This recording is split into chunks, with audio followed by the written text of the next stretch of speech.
What's up, guys? Welcome back to the MD Medic Podcast. That's right. So today, we're going to have one of the days where we talk about medical excellence.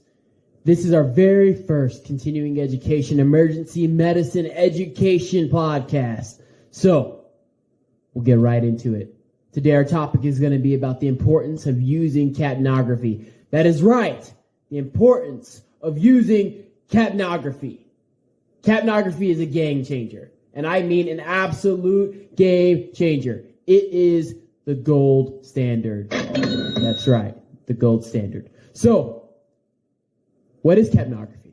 Capnography is the ability to measure the expired amount of CO2 coming out of a patient. So, mainstream or inline end-tidal capnography is a device that attaches in between your endotracheal tube or other airway device. Hopefully it's an endotracheal tube, because if it's not, you need to do your job. But it attaches in between the device, ideally an ET tube, and either a BVM, or if you live in the 21st century, it'll be a ventilator circuit. So what it measures, as I said, is it exhaled carbon dioxide. A side stream end-tidal CO2 device usually is on a nasal cannula.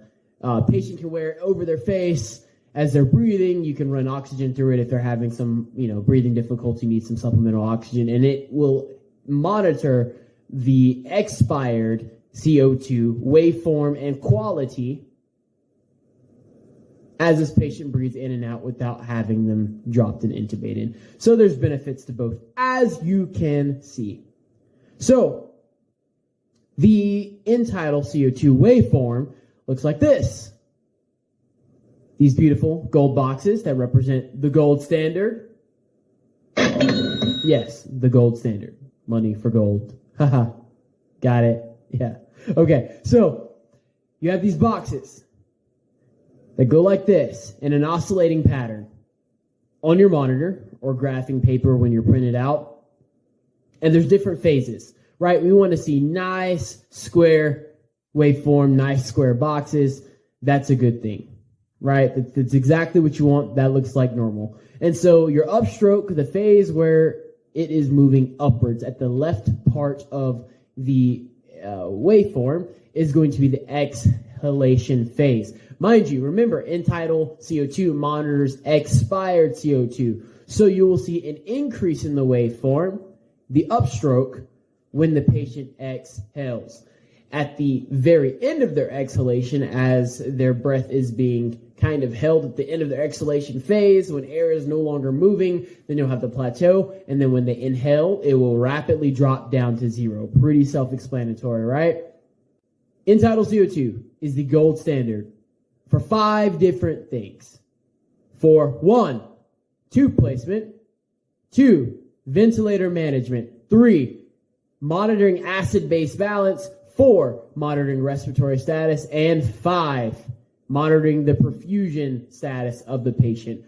All of these things, all 5 of these things that I just mentioned, can all be monitored and watched and observed and influenced by watching a patient's CO2.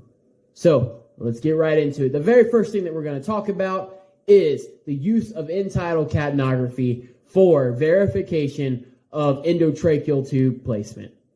So, waveform, as I said, do not forget this. This is what you should remember.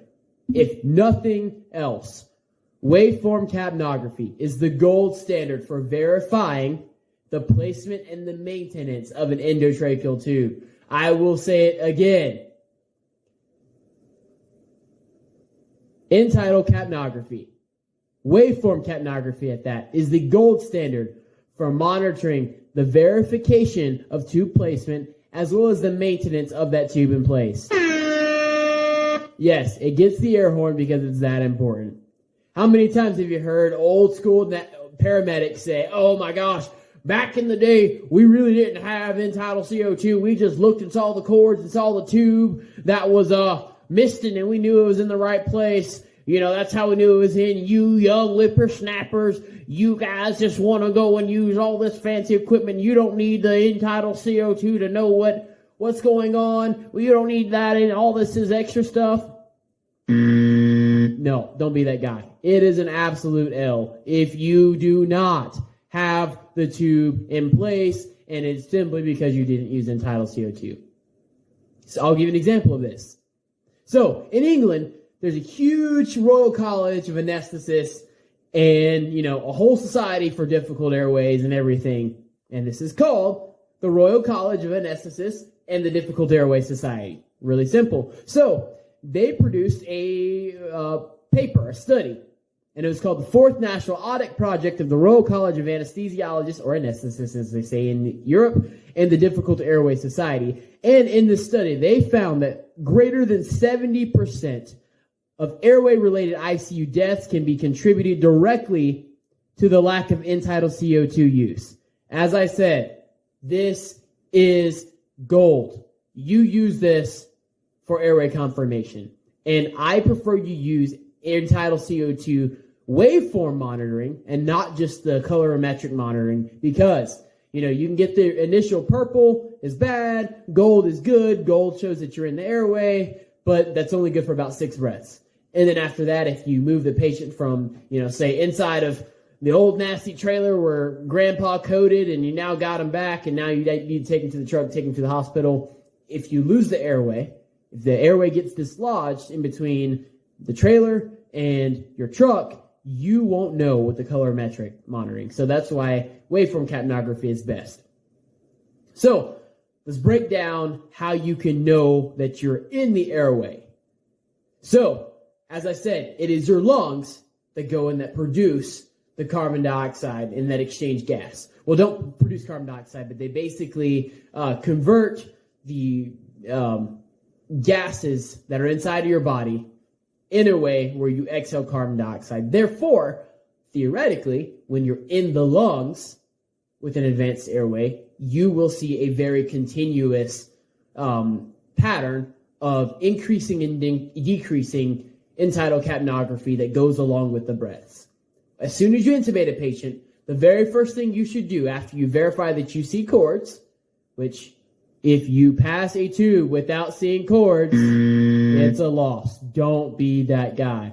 Once again, if you pass a tube without seeing cords first, it is an L. Do not be that guy. So, once you see cords, you pass the tube, the very first thing you do is you look over at your monitor because your end-tidal CO2 inline monitoring system should already be on the end of your endotracheal tube before you even go to intubate because that's what strong, smart, compendious paramedics do, right?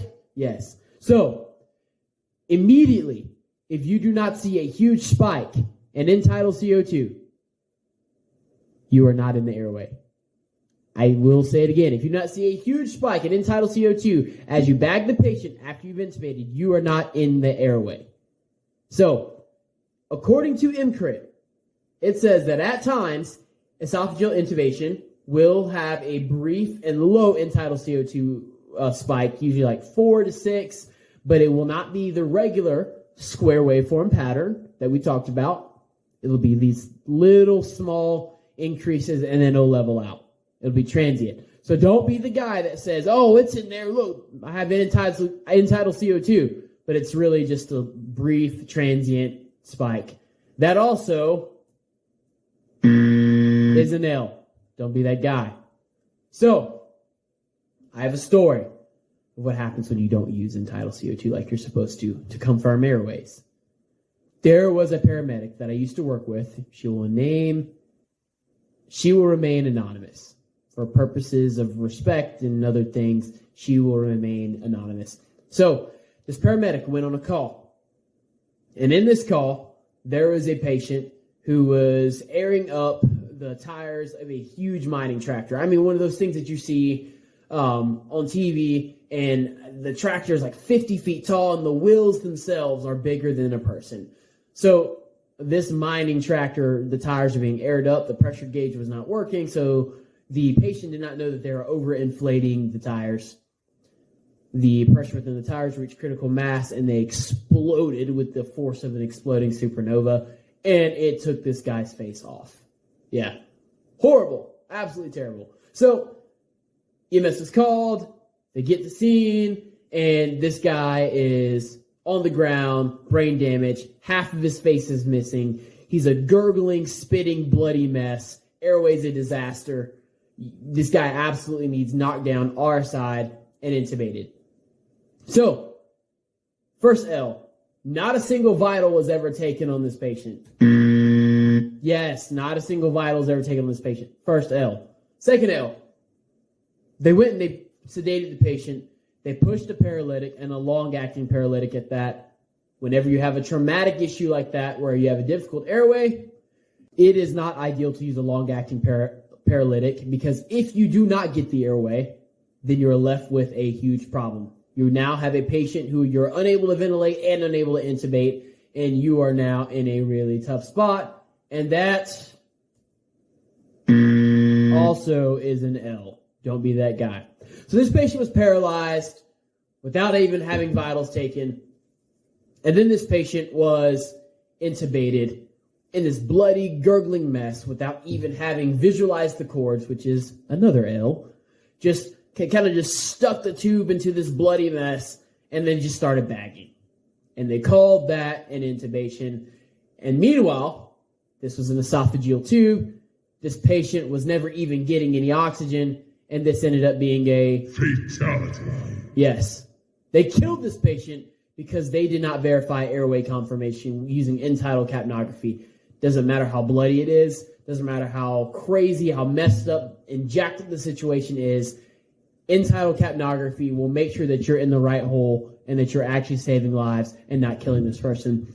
Anyway, the family of this person ended up doing a campaign and ended up suing the company that I worked for, threatening legal action, and this paramedic was not in a good spot, lost a whole lot of cool points.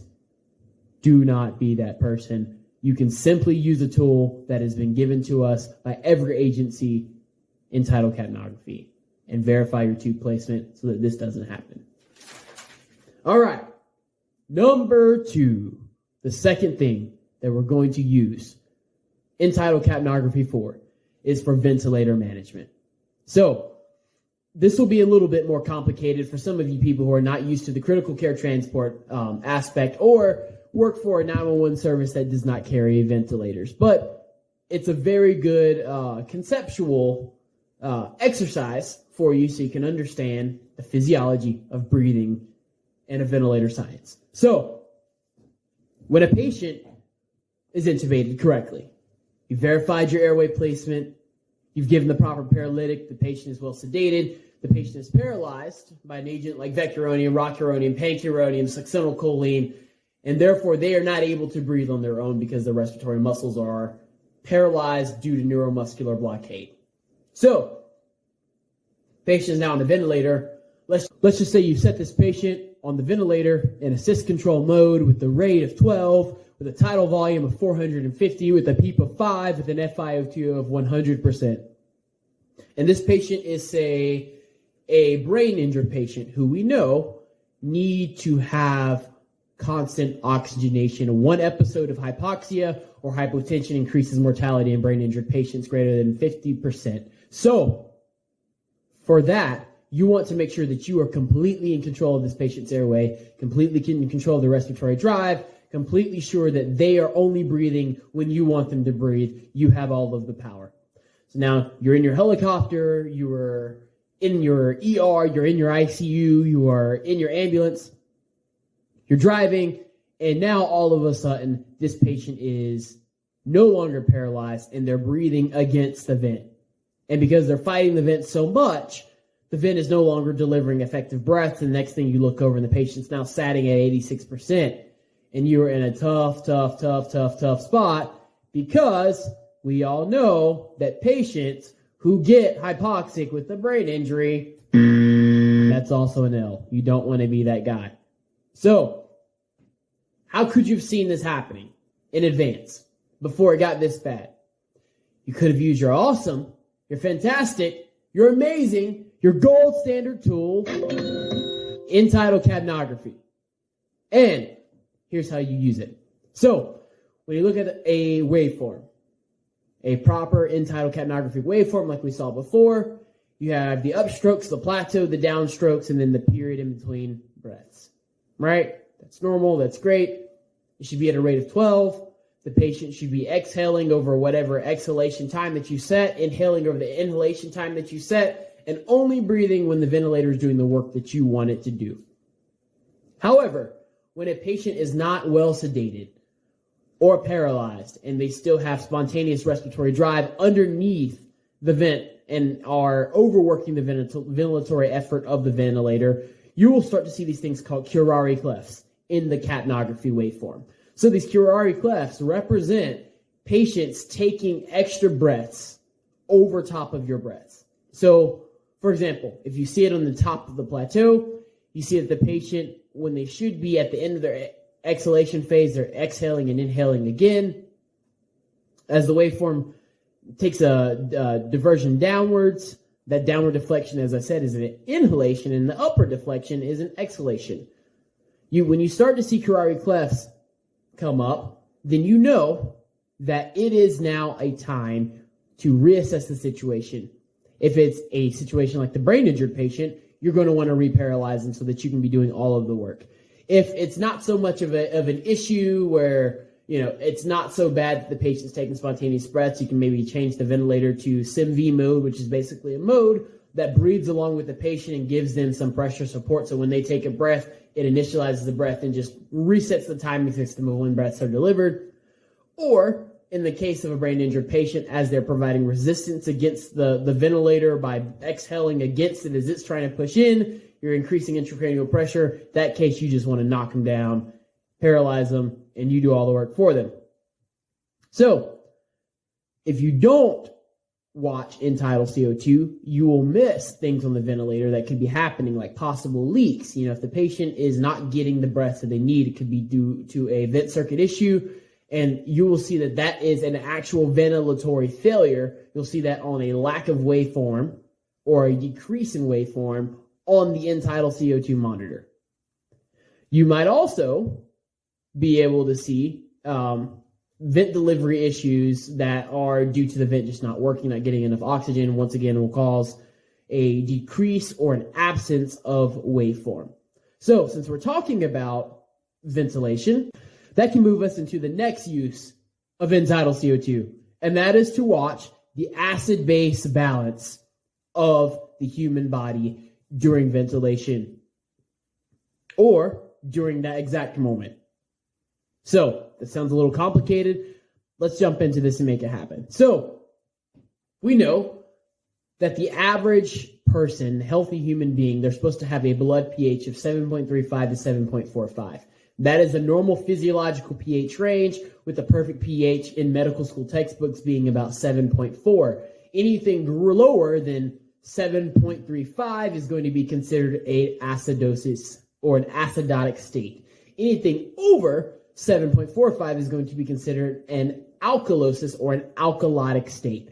Very, very simple. Now, it is also very convenient that just like blood pH has a normal range of 7.35 to 7.45, normal in-Tidal CO2 for a healthy adult is between 35 and 45. And yes, they can correlate. So, above 35 and less than 45 is kind of about where you want the in-Tidal CO2 of a person to be. And this will help monitor that.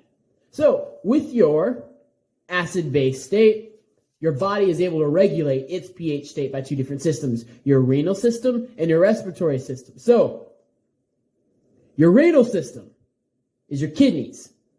What they're going to do is they're going to take a lot of the electrolytes out of your blood. They're also going to increase or decrease the amount of bicarbonate inside of your blood. And bicarbonate is the big gun that really contributes to your metabolic hemostasis.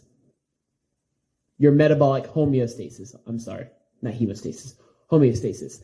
As I said, your bicarb in your kidneys, that's the big gun.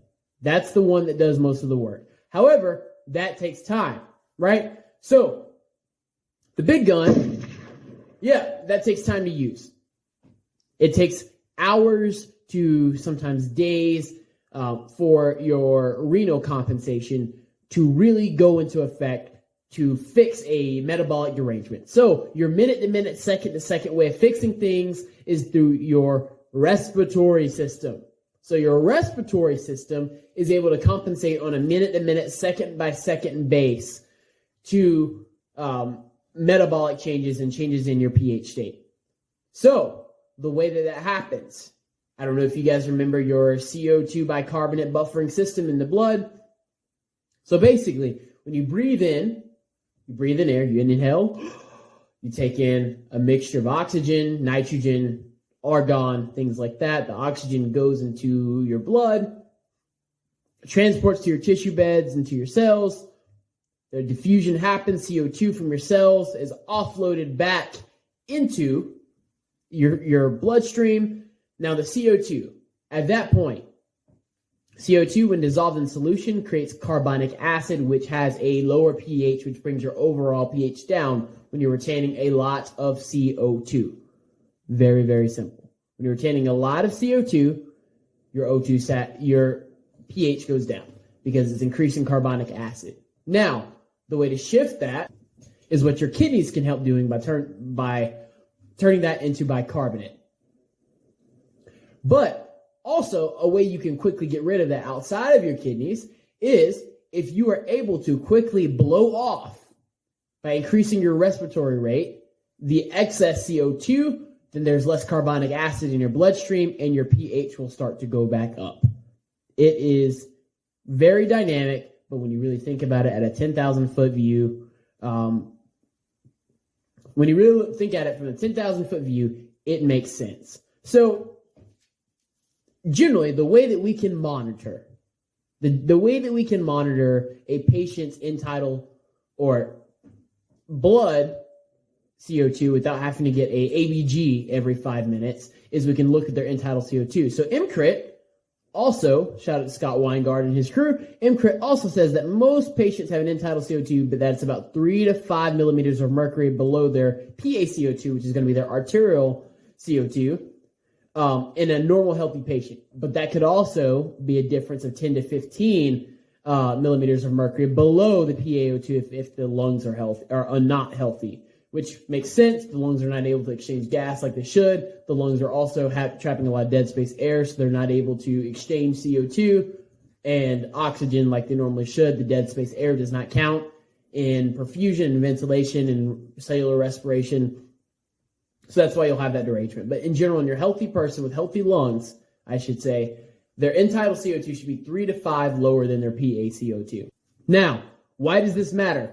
So, if you look at the SIRS criteria and the QSOFA criteria out in the field of when you see a patient that is in sepsis, that you're going to trigger the alert to take it to the hospital to let them know in the emergency department, hey, I think this patient is septic, so that they can start their prompt antibiotics, their blood cultures, get their lactic, all of these things like that, their fluid resuscitation. One of the metrics that we use is not only do they have a known source of infection, not only are their vitals off, like their heart rate is greater than, I think it's 100, the respiratory rate's greater than 20, they have a fever of greater than 99.1, or they have a hypothermic state, they could have altered mental status, but also one of the things that we look for is a drop in end-tidal CO2 measured 5 minutes apart, consistently 25 millimeters of mercury and below. We look for that because that represents an acidotic state, a metabolic acidosis.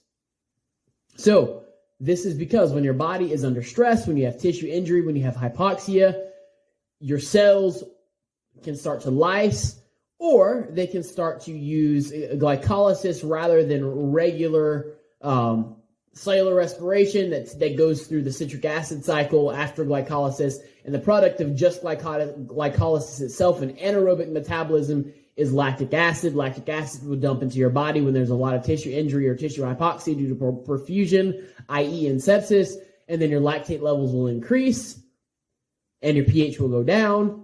And in order to compensate for this acidosis, what will you do? We just talked about it. You will increase your respiratory rate to blow off some of the extra CO2. Your end-tidal CO2, since it's being blown off, will be lower, and that's why you'll see the value of 25 or less. It all makes sense. Also, you see patients in DKA that have a metabolic acidosis caused by having a whole bunch of ketones in their body, which are acidic. The way that your body will try to compensate for that is by increasing your respiratory rate in order to drop off all of that CO2 to bring your pH back up to where it can be, while your kidneys are trying to compensate with the bicarb system.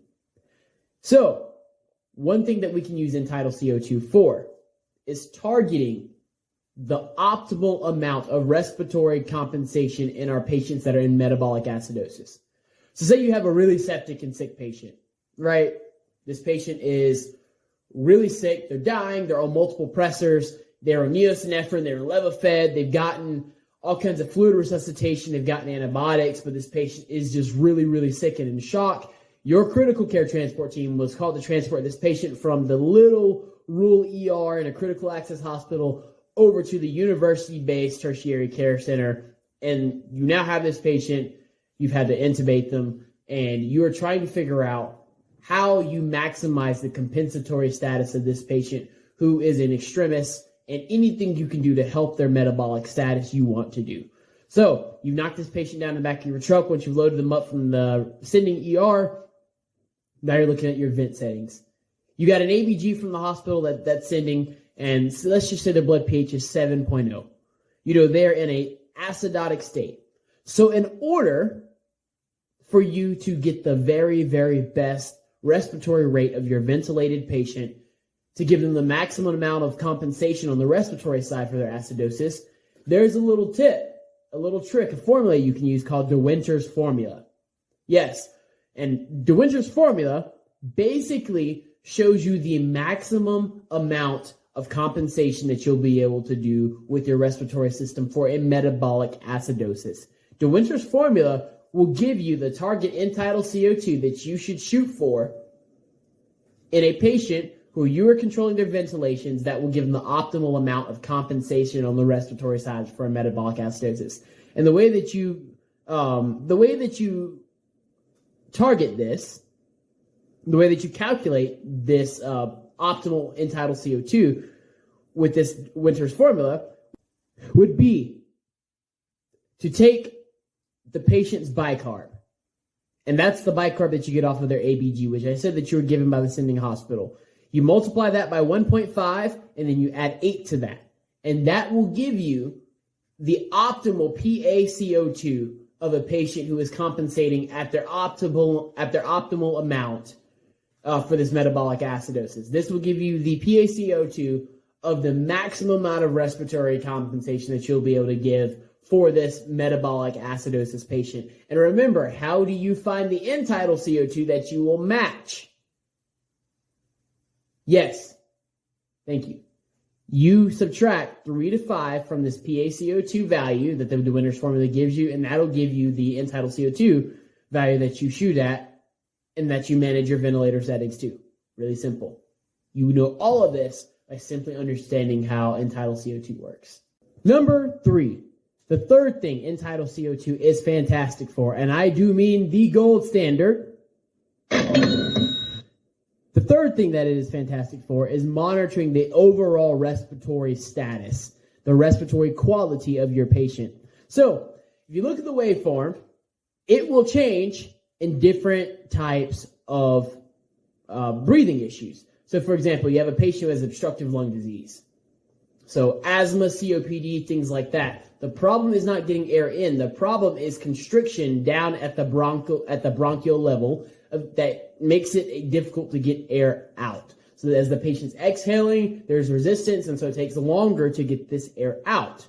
So therefore, you would expect in the end-tidal CO2 to see that during the expiratory phase, it instead of being a straight up line, it is slurred, and it'll give this very classic shark fin pattern. So if you see the shark fin pattern on the end-tidal CO2 of a patient that you're taking care of who is also wheezing and having breathing difficulty, you can assume that it's due to obstructive lung pathology. And we know how to treat bronchoconstriction. We treat it with beta agonists, with albuterol, with atrovent, with steroids, things like that.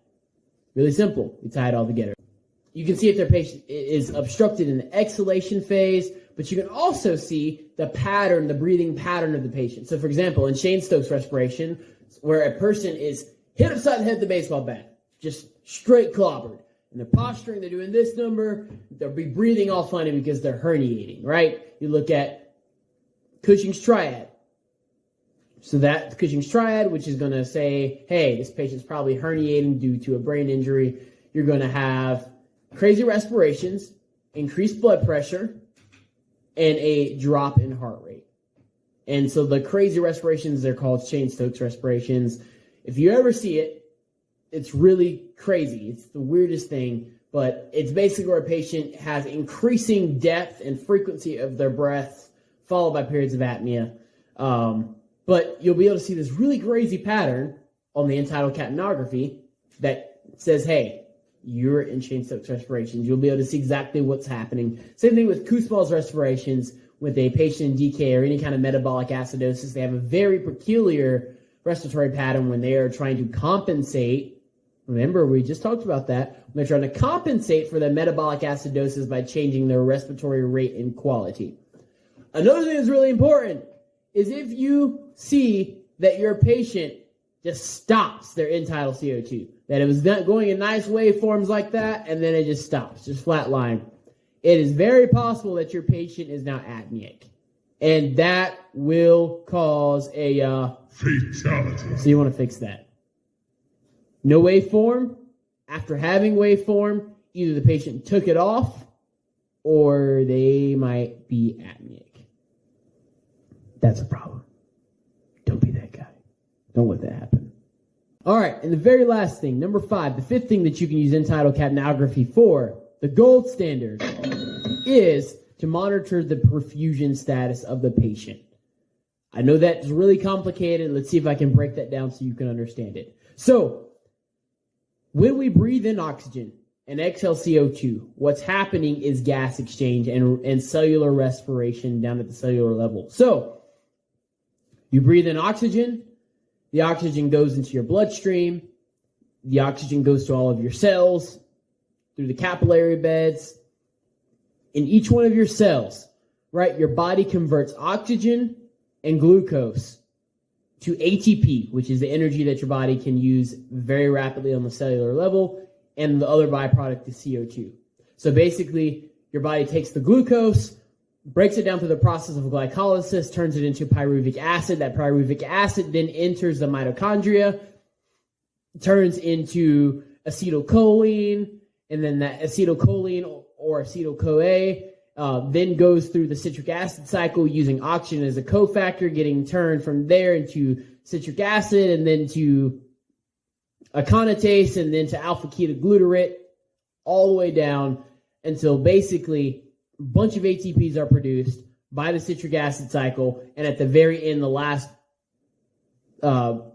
products of the citric acid cycle and glycolysis, the strongly charged reduced intermediates like FAD+, NADP, NAD+, all of these things can enter the electron transport chain in the mitochondria, and oxygen is used as a cofactor to turn those last things into ATP. Therefore, oxygen is required for those things, and at the end of that, glucose is completely reduced now to CO2. Your glucose is turned into CO2. So you inhale oxygen, you have glucose from your food, and that whole process together creates CO2, which is then offloaded by your cells into your blood, which then goes back to your lungs, which is then exhaled off. Does that all make sense? It's all really complicated, but let's just know this. Oxygen plus glucose is turned into CO2 in your cells when they're functioning properly in cellular respiration. So the way that oxygen and glucose gets to all of those cells is through your blood, through your capillaries, through your cardiovascular system. So when there is a problem with your blood flow, i.e. the pump, which is your heart, when there's a problem in cardiac output in getting the blood that has the glucose and oxygen to the cells so that they can turn it into CO2, then you can see a sudden drop in end-tidal CO2. For example, if a patient all of a sudden throws a massive pulmonary embolism, and now the right side of their heart is straining against this, and their cardiac output is decreased, and therefore the left side of the heart is no longer getting as much return, and now the blood cannot even be oxygenated like it was. You'll see an immediate drop in end-tidal CO2. Or if the patient goes into cardiac arrest right in front of you, you might see a complete drop in end-tidal CO2 from, say, 35 to 45, which is the normal, down to like 10. And that is bad. So a drop in end-tidal CO2 can indicate cardiovascular collapse or a massive change in cardiac output, which is definitely something that you want to intervene in, because if you don't, that will result in a fatality. Yeah. So in the middle of cardiac arrest, end-tidal CO2 is also a very important monitor. So if you have a patient who's getting chest compressions, ideally your maximal chest compressions are going to produce a cardiac output of about 33% of your native cardiac output in a healthy heart. So if you're producing 35 to 45 millimeters of mercury of end-tidal CO2 in a normal, healthy state, if you are dead and you're getting proper chest compressions, right, then ideally your end-tidal CO2 should be, 15 or so or above. And that's a way that you can kind of judge your chest compression quality, because a third of your healthy end-tidal CO2 is going to be about 15, and a third of the cardiac output is what you're going to be expecting in good, solid CPR. Also, if you're in the middle of the code and the entire time you've been having, end-tidal CO2 of like 15 or so, and then all of a sudden you get a spike to 25, what do you think that could represent? That could represent a return of spontaneous circulation. So any dramatic increases in end-tidal CO2 in the middle of an arrest can also represent, you could have got the patient back, and you might want to check pulses. You might want to reassess the situation and, see, hey, do I need to be still doing CPR, or now should I look into resuscitation and getting this patient out of the shock state? End-tidal CO2 can also be used for determining whether a patient is in true PEA, pulseless electrical activity, or pseudo-PEA, which is basically the patient is in such a profound shock state that you cannot feel for a pulse, but there's still cardiac activity. So in a true PEA state, the patient's going to have a really, really low end-tidal CO2. So you might have in a pseudo-PEA patient a person with an end-tidal CO2 of like 25 or so. You see that, then you're probably thinking that it's very possible that the patient is not truly having no mechanical motion, but only electrical motion, but that the patient might just be in such a shock state that you don't feel a pulse. And your treatment algorithm might be different, i.e. pressors, push-dose pressors, resuscitation that is geared towards inotropy than, just CPR right now in this moment. So let's tie it all in together in a situation. Just all the information you just learned. Let's think about it. Let's put it in a little scenario. So say you get called out to breathing difficulty. 70-year-old male patient at his home. You get there, he's huffing, he's puffing, and because you're smart, you're compendious, you pay attention, you're perspicacious, you're competent, you put the patient on nasal end-tidal CO2, and then you see shark fin respirations. What do you think? Oh crap, this patient's been smoking Pall Malls for 50 years. He probably has COPD. So you give him nebs, you can put him on CPAP or BiPAP, whatever you have. You give him some steroids. It's not getting any better. And then all of a sudden, the end-tidal CO2 just falls out, decreases to like 10, and you see that the patient is unconscious and no longer has a pulse. So now, the patient is in full-blown cardiac arrest. There's no pulse. You're starting chest compressions. This guy... Shock advised. Thumping on the chest, you give him the shock, you call for help. Volunteer firemen show up. They're helping you out. You've intubated the patient, you've got lines going, and because you intubated, how do you verify that your tube is in place? Even in cardiac arrest, the patient will still have an end-tidal CO2. You still see waveform on the monitor. So now, you're in the middle of the arrest, giving your epi, you and your partner there. You have volunteer firemen that are there helping you out. They're doing chest compressions. And it just so happens that the guy whose turn it is to do chest compressions, he's 400 pounds, He's a volunteer fireman. All of them look like this. This is their average. He's a volunteer fireman. He's 400 pounds. He's got pieces of cornflakes in his beard. He smells terrible. The smell of him is just reeking throughout the house. He's got his weird little chest strap on that has like 60 different communication apparatuses on it. He hops over to the patient. He hops on the patient's chest. And he's doing CPR. And it's real crappy CPR. I mean terrible. You've got an end-tidal CO2 of like 8. And this patient looks like he's about to be a patient. Sorry, the volunteer fireman himself looks like he's about to do a patient doing CPR because he's fat and out of shape. Do not be this guy. This guy is a loser. Don't do it. Yeah, don't be that guy. So, he's doing CPR. It's really crappy. The guy before you was just doing CPR, and his end-tidal CO2 that he was producing was like 15. This guy is now in the chest. End-tidal CO2 is at 8. What do you do? Yes, you tell him to improve his depth. You tell him to improve his quality. You tell him all of these things. So, he's trying his very best, and it's just not working. It's not increasing. So then all of a sudden, in through the door walks the strong, the handsome, the more than mortal but less than a god, MD Medic himself. The room is radiant with the light of my countenance, and you hear the faint chorus of angels as I walk into the room. And I kneel down beside this patient, and I begin to do chest compressions with the full force of God pushed inside of his heart, moving the blood forward throughout his body, circulating in a way that has never been seen before in the history of resuscitation. And this man's end-tidal CO2 rises to 45. What do you consider? You consider you might have gotten this patient back because it's me. And my chest compressions are great. Because the end-tidal has gone up, back to normal range, and increased dramatically, you are looking at a possible Ross situation where you have an increase in cardiac output again, which is exactly what you want. But if me, I come in, and despite all of my efforts, despite all of my ability, this patient, their end-tidal CO2 is not increasing. It stays 8 to 10 to 12, and after 25 minutes, nothing has changed. You assume what?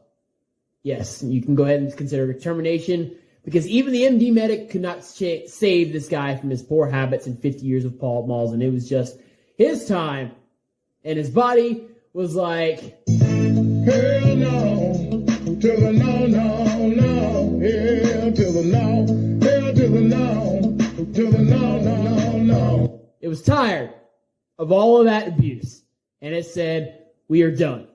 Fatality. And then you can call it. Because at this point, despite optimal, and I mean the very best possible, because the MD medic himself is doing the compressions, despite optimal resuscitation, you cannot get this guy back. And you can tell that because of end-tidal CO2. So, we will do a recap. The 5 uses of end-tidal CO2. 2, placement and maintenance, ventilator management, acid base monitoring, 4, respiratory status, and 5, perfusion status.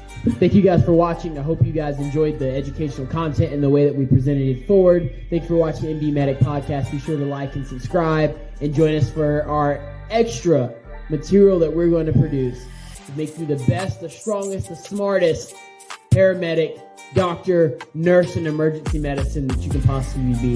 Thank you so much. MD Medic out.